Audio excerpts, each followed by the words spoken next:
What's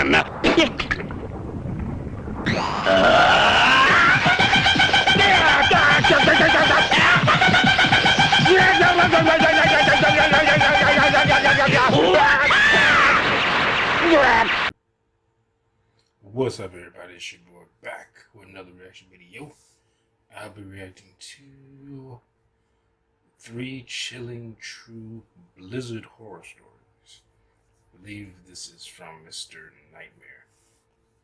Can't remember off the top of my head because I've had this on my computer for I think at least 2 days, I want to say.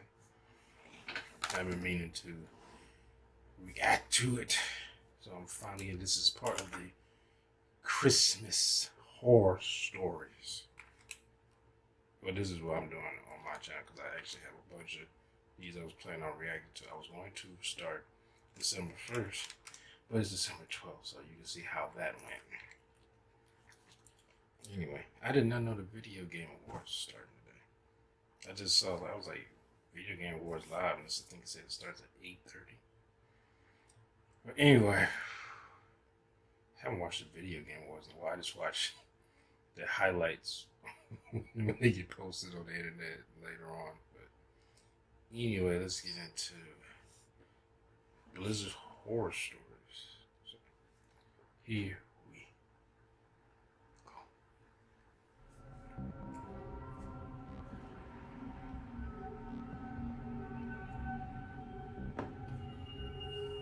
My friend Carlos and I would always go out shoveling people's sidewalks after big snowstorms to make some quick cash.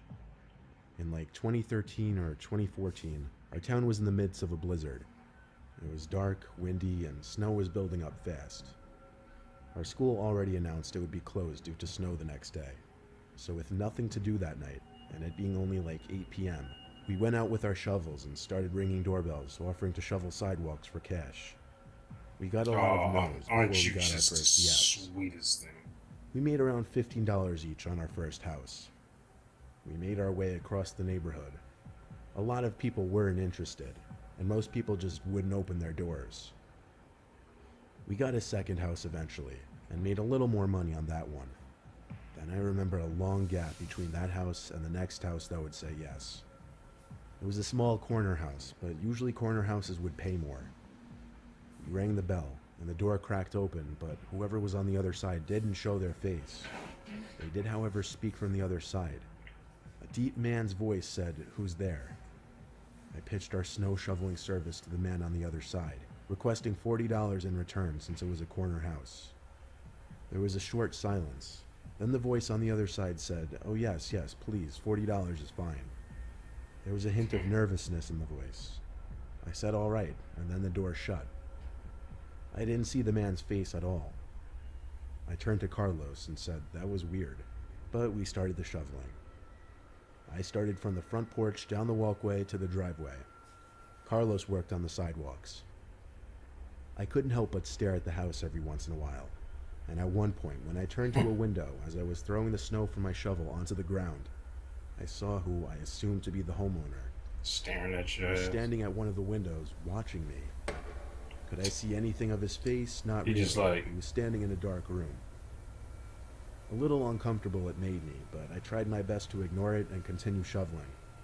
Of course, I'd occasionally glance back, and he would still be there. Eventually, I finished the driveway, just around the same time Carlos finished the sidewalks. So we started our way back up the walkway to the front stoop. But before getting to the stoop, the door opened, and the man inside shouted, "Go around back." Carlos and I froze, looked at each other, then obeyed his command. We stepped through the snow-covered grass to the backyard gate. I opened it and pushed it through the rising snow, which was slightly difficult. Then, there we were, in the man's backyard, which had a small awning that we stayed under to get out from the falling snow. We waited by the back door, expecting him to come outside eventually with our money. We waited for over a minute and started getting antsy. I started pounding on the back door since there didn't seem to be a doorbell. Then there was the sound of a window being rotated open, followed by the man's voice again, saying, "Come inside." Carlos and I looked at each other again, and then I led the way in through the back door. All the lights in this house were turned off. It was actually so hard to see anything. Wait, you went inside? "Hello?" I said. I heard a man's voice from another room call, "I'm counting your money on the table."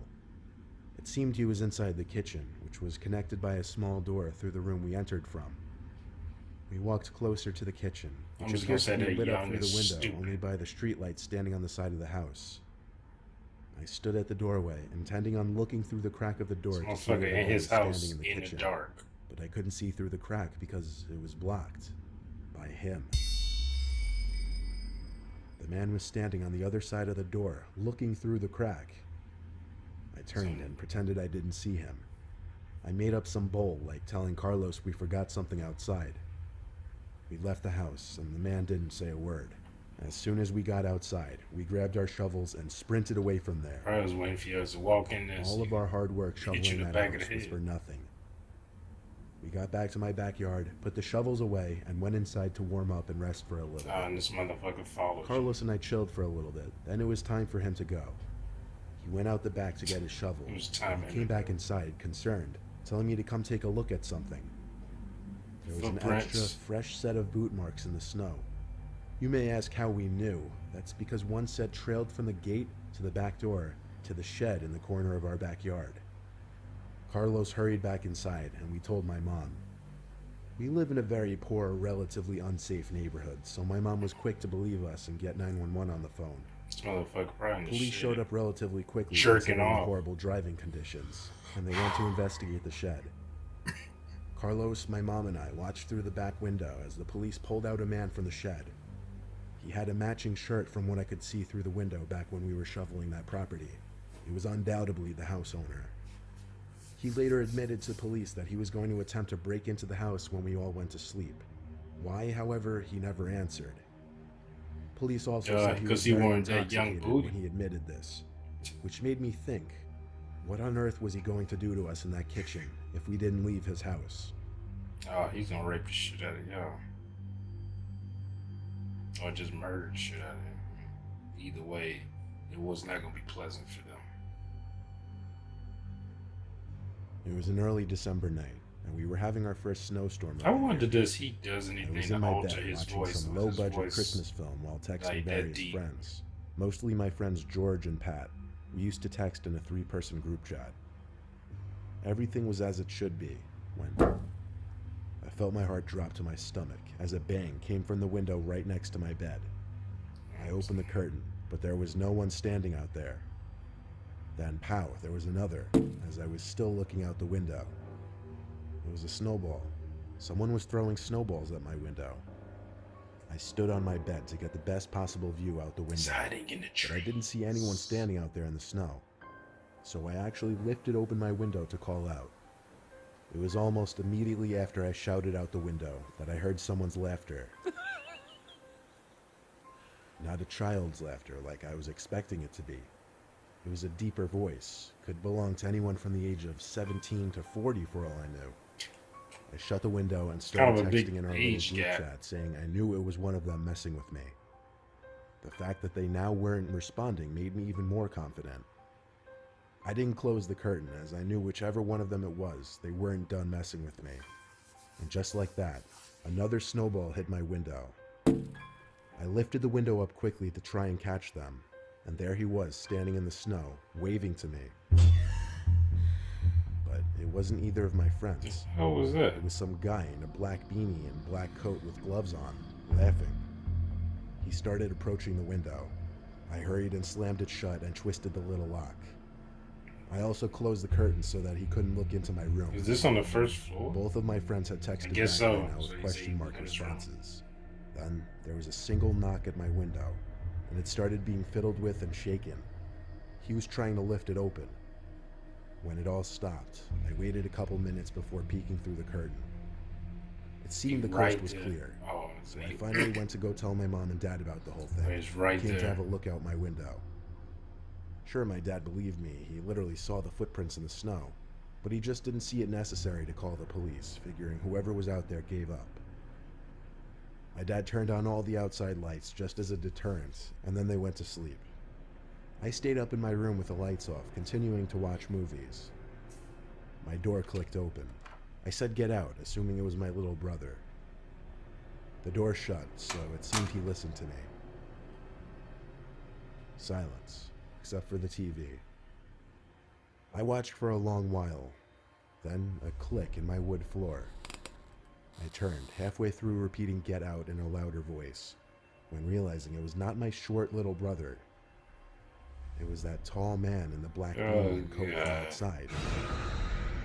I knew it was He about to be some started type of waving to jump me scare. again at the doorway, then put his pointer finger up to his lips. He started walking over to my bed, and that's when I got up, ready to defend myself. He approached faster now, easily grabbed me, and covered my mouth with his leather gloves. There was a wet white towel on his glove that he was pressing to my face for a long time. Oh, I tried to break free and scream, but I couldn't. And that got was the last thing chloroform I on? remember before everything went black. You woke up and your booty was hurting. I woke up in my living room with my parents and police hovering over me. An ambulance arrived shortly. My dad heard the commotion going on in my room and came to find the man over me. My dad, much larger than that man, managed to overpower him, but not long Suplexed enough him. before the police could arrive. He ran out the front door and disappeared. I was quickly brought to the hospital. Thankfully, I was all right. Motherfucker was watching You're you. wondering, the man climbed in through our downstairs window. Oh, of course he did. Of course he did. Why don't people lock their windows? Like, It's a little-known common courtesy out in the mountains during a snowstorm that if someone's seeking shelter in your cabin, you let them in. No, I wasn't the one offering that courtesy to someone else in the story. I was the one you was seeking the one. refuge. It was supposed to be a long weekend and of they hunting, were the criminals. but what started as a weren't cold, they? sunny Crazy. day quickly formed tons of dark storm clouds, and I quickly found myself right in the middle of a blizzard. After a full, rather unsuccessful day of hunting hares, I was way too far and disoriented to make my way back to my cabin. I had to seek refuge somewhere else. I came across a log cabin nestled between a circle of trees. No lights on, but I still had to try the door. I hit the door with my fist a few times. No answer, but I could hear footsteps on the other side, approaching the door. I expected it to open, but it didn't. I shouted that I'm lost and need shelter. The door cracked open, and I heard a voice say, "Come in, leave your boots by the door." I waited a bit, expecting him to open the door fully and formally greet me as anyone would, but that didn't happen. Yeah, I would So I have pushed walked the door up open and like, myself well, and entered the dark cabin. The room was lit by 2 candles, just enough for me to see the couch that the man then told me to sleep on. As for the man, all I saw was his silhouette on the far side of the room. oh, The little hell light no. from the candles didn't extend that far. Hell I dropped my no. bag and gun on the floor and laid down on the couch. I thanked the man for letting me crash here till the storm blows over. He didn't answer. His behavior wasn't the most bizarre thing. Folks are strange up in the mountains. If he wasn't up for conversation, I'd just get some early shut-eye. You gonna go to sleep with this I closed motherfucker? my eyes, though the level of darkness with my eyes closed wasn't much of a difference. I was subconsciously waiting to hear the man's footsteps leave the room, but they never did. I opened my eyes, and his silhouette was still in the corner of the room, just standing there. I felt the need to say, "Yeah, I think I'm just gonna get some sleep now, thanks." I'm like, yeah, I think I'm No just gonna response. leave now. I turned to my other side so that I wouldn't be tempted to just keep opening my eyes to check on him. Some time passed, but without having heard his footsteps walk away, the curiosity was eating away at me. Yeah. I turned over to look again, and this Jeez. time, I swear to God, the silhouette of the man was closer by at least a few feet. I couldn't make out his face, but the slight glow from the candles would just barely trickle around the man's forehead, and what I saw was disgustingly pale skin. I quickly gathered my belongings It's a and fucking bolted, vampire. and said I had to go. I didn't look at him anymore, because I don't think I wanted to know what he looked I'm like. surprised he'd let you leave. I put my boots on outside and hurried back into the blizzard. I came across another cabin down the hill, this one with the lights on. I knocked on the door, and some old man and his wife answered the door. They welcomed me in immediately and were very inviting. They gave me some hot tea and offered me a spot on the Oh, couch. there they go. Some nice fucking I told them people my story about in the the freaky cabin up wilderness. the hill, and the two looked at each other, They're puzzled. like, no one lives up there. The woman confirmed 2 times the cabin I was talking about. Then she said, "Honey, the owner of that cabin was murdered 2 years ago. That cabin has been vacant ever since."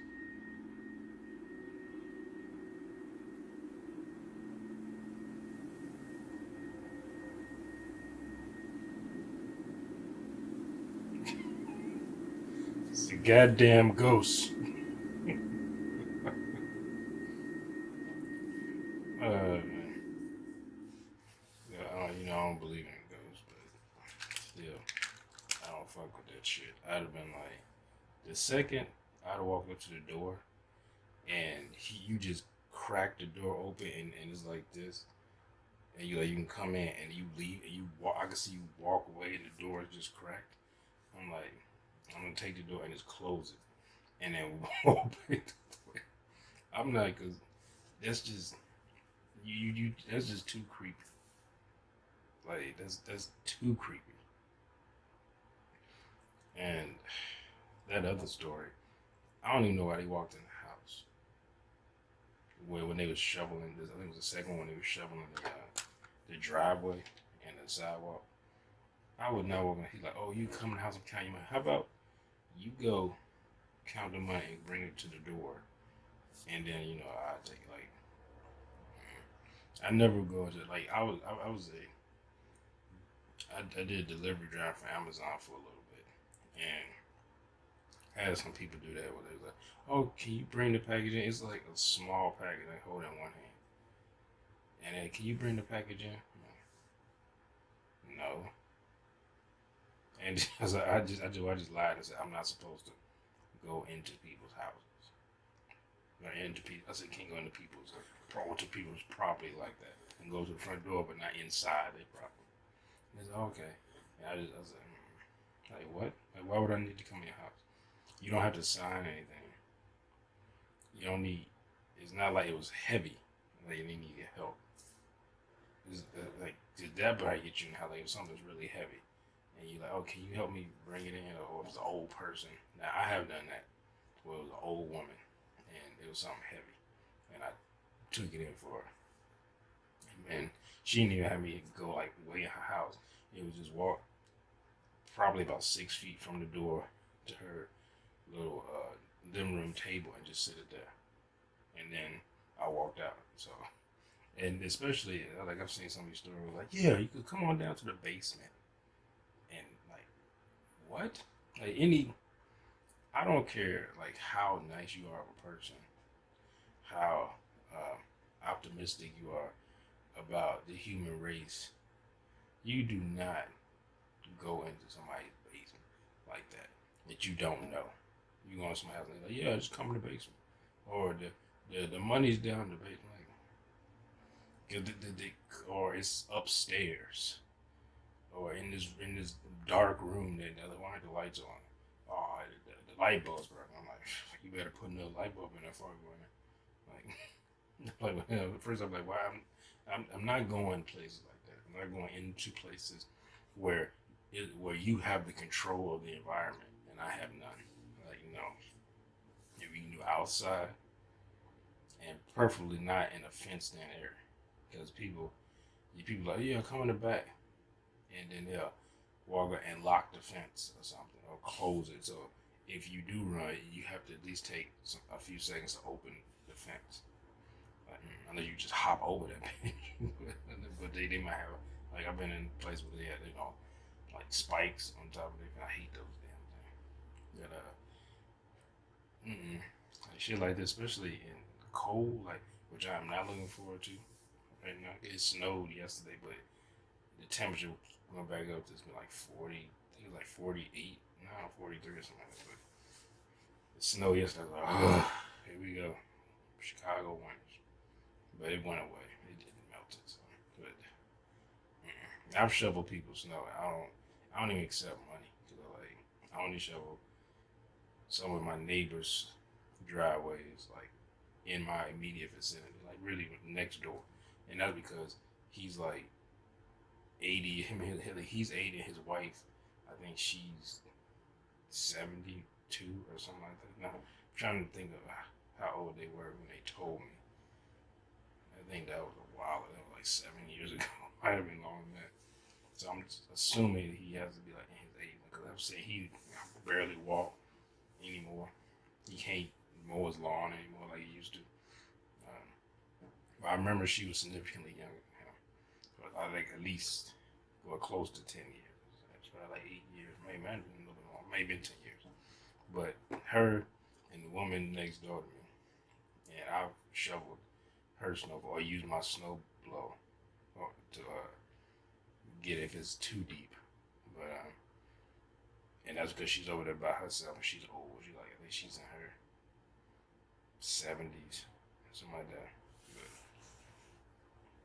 I don't need to go to other people. It's people across from me. They young. They like same age as me. And the other dude over here, he's in his 60s. Or no, I think he's in his 70s too. But he can move pretty good. Plus, he has a snowblower, and he has other people, and younger people in his house. But that's it. I don't go anywhere near anywhere further. A lot of times, just the people over here, his son to come. I think his son's like his 40s or 50s. Come, get somebody to come over here and do it for him. So during the winter, but you got to be careful being around crazy people. You got to be careful being around people. You got to know when you feel uncomfortable. Whenever I felt uncomfortable, I immediately remove myself from the situation. I'm like, I don't like. I just leave. I don't even say anything.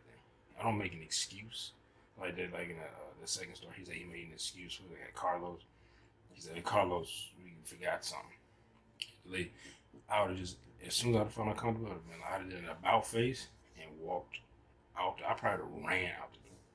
Like, but anyway, that was pretty good. Those are pretty good stories. Very reminiscent, just like I said, being in uncontrolled environments, and then it's already snowing, or some of these were like blizzard and stuff like that. Like, especially when it's cold and I can't sprint like I want to because it might be ice on the ground or it's deep snow and stuff like that. Anyway, hope y'all enjoyed my reaction. And if you did, make sure to hit that thumbs up button down below. Make sure to hit that bell so you know when I upload videos. Make sure to comment down below if you like just anything, whatever. As far as stories, my reaction to them, whatever you deem necessary. What the fuck was I about to say? I already said, I need to write this shit down so I can just look about it. You could hit my Patreon if you like. Become a Patreon supporter. I do full reactions to various different things, movies, TV shows out on there. You can share this video with your various different social media platforms, and I would appreciate that because it gets kind of like promotion. Appreciate that, and I'm forgetting something. I know I am. Well, that's it. So thank you all. You all have a good day. Peace.